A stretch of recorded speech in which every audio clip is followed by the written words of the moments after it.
चला तर मग बनवूया बोरिंगच्या जेवणाला फॅन्सी आणि मस्तपैकी बनवूयात आंबट चिंबट टोमॅटो पुदिना पचडी। घरात अवेलेबल असणाऱ्या सामानापासून अगदी कमी वेळात खूप टेस्टी अशी ही टोमॅटो पुदिना पचडी बनते। काही लवाजमा करायची गरज नाही किंवा गॅस समोर तासनतास उभं राहून घाम गाळायची सुद्धा गरज नाही। तर चला तुम्हालाच दाखवते पटपट झटपट बनणारी टोमॅटो पुदिना पचडी कशी बनवायची ते।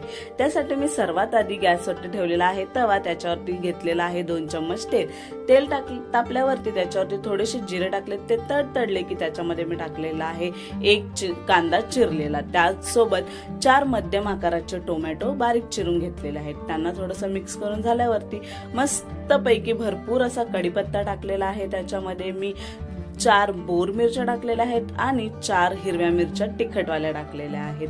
त्याच्यामध्ये मी अर्धा लिंबू एवढी चिंच घातलेली आहे, जवळपास अर्धी मूठ इतकी लसूण आणि थोडासा आल्याचा तुकडा। हे सर्व छानपैकी मिक्स करून घेतल्यावरती खूप सारी हिरवी कोथिंबीर आणि मूठभर पुदिना घेतलेला आहे, तो छान असा मिक्स करून घ्यायचा आहे।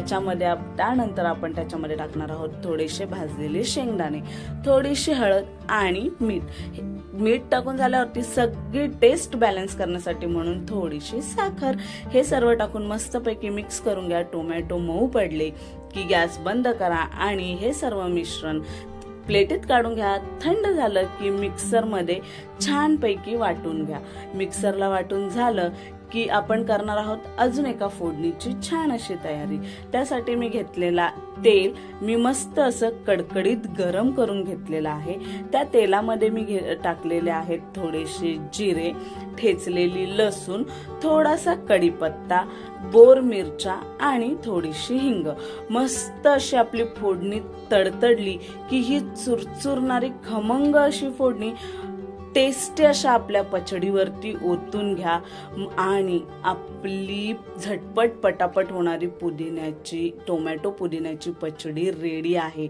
भाकरी सोबत खा, चपाती सोबत खा, सगळ्यात उत्तम भातासोबत खा, अप्रतिम टेस्टी लागते, कमाल टेस्ट येणार तुमच्या तोंडाला। म्हणून म्हणते झटपट पटापट तुम्ही सुद्धा उठा, ही रेसिपी तुमच्या किचन मध्ये बनवा आणि मला कमेंट मध्ये नक्की सांगा कशी झाली ते। व्हिडिओला लाईक करा, शेअर करा, बाय।